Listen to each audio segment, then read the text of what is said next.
जब भी हमें सर्दी जुकाम होता है या फिर फ्लू होता है तो हमारे लंग्स में, हमारे छाती में बलगम जमा होना शुरू हो जाता है, जिसको हम लोग स्पूटम कहते हैं, जो कि श्वास नली के ज़रिए जब हम खांसते हैं तो वो बाहर निकल जाता है। मगर जब ये ज़्यादा होने लगे तो हमें दूसरे तरीके के बारे में सोचना चाहिए इस बलगम को बाहर निकालने के लिए। एक बहुत ही सरल और बहुत ही साइंटिफिक तरीका है, बहुत इफ़ेक्टिव भी है, जिसे हम लोग पोस्चरल ड्रेनेज कहते हैं। ये आप घर में भी प्रैक्टिस कर सकते हैं और ये बहुत इफ़ेक्टिव होता है। तो इस आज की वीडियो में हम इसी के बारे में चर्चा करेंगे। दोस्तों, आगे बढ़ने से पहले अगर आप हमारे चैनल में नए हैं तो इसे जरूर सब्सक्राइब करो। सब्सक्राइब करने के साथ बगल में बेल आइकन इसको भी प्रेस कर ले, ताकि नए वीडियोस के नोटिफिकेशंस आपको मिलते रहेंगे। तो पोस्चरल ड्रेनेज बेसिकली एक तरीका है जिसमें हम अपने बॉडी को इस तरह से पोस्चर करते हैं ताकि ग्रेविटी के मदद से हमारे लंग्स में, हमारे चेस्ट में जो भी स्प्यूटम या फिर बलगम जमा हो गया है वो बाहर ड्रेन आउट हो सके। तो जो भी मैं आपको यहाँ पे एक्सप्लेन करने वाला हूँ, ये कोई बहुत ज़्यादा साइंटिफिक एक्सप्लेनेशन नहीं है, बहुत सिंप्लीफाई करने वाला हूँ। तो बेसिकली ये उन लोगों के लिए है, नॉर्मल लोगों के लिए, जो इस चीज़ को समझ सकेंगे। तो इस चीज़ को समझने के लिए थोड़ा सा हमें एनाटॉमी हमें समझना पड़ेगा।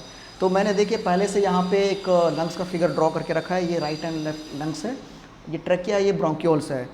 तो ब्रॉडली लंग्स के 3 लोब्स होते हैं। एक हो गया अपर लोब, एक हो गया मिडिल लोब और एक हो गया लोअर लोब। तो जब भी हमें फ्लू होता है, सर्दी जुकाम होता है, तो हमारे लंग्स में बलगम जमा होना शुरू हो जाता है। तो हमारा जो पोस्चरल ड्रेनेज है, टेक्निक है, वो इस चीज़ पे डिपेंड करता है कि किस लोब में स्पूटम भर गया है।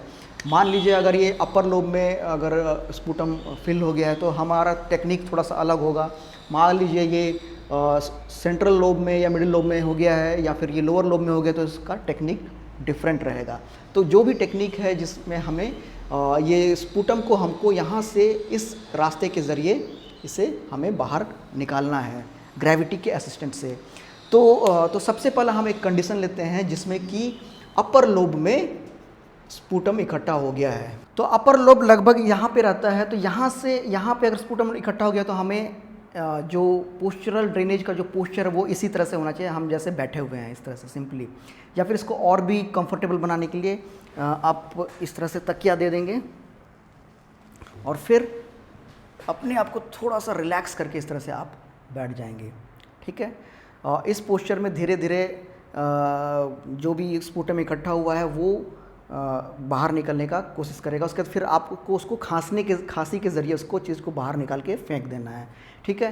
तो कोई भी पोस्चर है जो आगे भी चल के मैं जो बताने वाला हूँ, उसको कम से कम आपको 10 मिनट तक मेंटेन करके रखना है इस पोस्चर को। ठीक है। तो ये था तो अपर लोब के लिए। तो अब दूसरा एक कंडीशन है जिसमें कि मिडिल लोब में स्पूटम इकट्ठा हो गया है। तो इसके लिए हम कौन सा पोस्चर अपनाएंगे? तो हम लोग का मिडिल लोब लगभग इस लेवल पे होता है। तो हम जो भी पोस्चर इसके लिए अपनाएंगे वो इस बात पे डिपेंड करेगा कि क्या वो लेफ़्ट साइड में हुआ है या फिर राइट साइड में हुआ है। एक एग्जांपल मान लीजिए कि लेफ़्ट साइड के मिडिल लोब में मेरा स्पूटम जमा हो गया, तो मैं राइट साइड के साइड लाइन में लेटूंगा। ठीक है। और एक बात का ध्यान यहाँ पे देना है कि हम लोग का बेड जो है वो एक तरफ 15 डिग्री, लगभग 15 डिग्री इंक्लिनेशन में रहना चाहिए। तो मैं इस बेड को थोड़ा सा मैं इंक्लाइन कर देता हूँ। तो देखिए ये इस बेड को मैंने थोड़ा सा इंक्लाइन कर दिया है। अब मैं एक्चुअल पोस्चर में आपको बताता हूँ। अब क्या है कि मुझे लेफ़्ट मिडिल लोब से स्पूटम को ड्रेन आउट करना है, तो मैं राइट साइड में इस तरह से साइड लाइन में आ जाऊँगा। तो मैं क्या करूँगा कि एक तकिया मैं अपने सर के पास रखूँगा और दूसरा तकिया मैं अपने कमर के नीचे इस तरह से मैं रख दूँगा। ठीक है। ये देखिए ये पोस्चर। ठीक है। तो अब क्या है, मेरा लेफ़्ट सेंट्रल लोब या फिर मिडिल लोब से जो बलगम जम गया है वो धीरे धीरे यहाँ से ड्रेन आउट होकर के मेरे चेस्ट के ज़रिए, ट्रैकिया के ज़रिए यहाँ पे आएगा। इस पोजीशन को 10 मिनट तक आप मेंटेन करके रखेंगे। उसके बाद फिर आप बैठ करके उसको खांस करके आप उस बलगम को आप बाहर निकाल देंगे। ठीक है। ठीक इसी का उलट अगर राइट साइड में हो गया है तो मैं ठीक इसका उल्टा मैं इस पोस्चर को अपनाऊंगा। ये देखिए इस पोस्चर को। ठीक है। तो अब तीसरा जो कंडीशन है जिसमें लोअर लोब में स्पूटम या फिर बलगम इकट्ठा हो गया है, लेकिन यहाँ पे एक चीज़ ध्यान देने की बात है कि हमारा लोअर लोब और 2 लोब में डिवाइडेड है। अगर ये हो गया फ्रंटल व्यू। अगर इसी लंग्स को हम लोग साइड व्यू में अगर हम देखेंगे तो ये कुछ इस तरह से है और ये जो लोअर लोब है फिर से ये एंटीरियर लोअर लोब और पोस्टीरियर लोअर लोब में ये डिवाइडेड है, यानी कि ये सामने की तरफ एक लोब हो गया, पीछे की तरफ लोब हो गया। तो अब हम लोग का जो पोस्चरल ड्रेनेज का जो पोस्चर है या टेक्निक है वो इस बात पे डिपेंड करता है कि किस लोब में, लोअर लोब के किस एंटीरियर या फिर पोस्टीरियर लोब में स्पूटम इकट्ठा हो गया है। तो सबसे पहले हम देखते हैं कि अगर एंटीरियर लोब में इकट्ठा हो गया है तो इसके लिए हम क्या करेंगे। लोअर लोब के लिए जो पोस्चरल ड्रेनेज का जो पोस्चर है उसके लिए बेड का पोजीशन इसी तरह से रहेगा।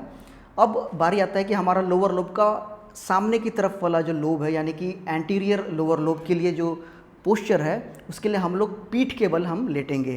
तो एक तकिया मेरे सर के नीचे रहेगा और दूसरा तकिया फिर से मेरे घुटनों के नीचे यहाँ पे रहेगा, ठीक है।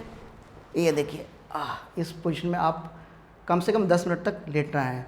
तो मेरा लोअर लोब का जो एंटीरियर हिस्सा है वहाँ से स्पूटम ड्रेन होकर के मेरे ट्रकिया के ज़रिए यहाँ पे आएगा।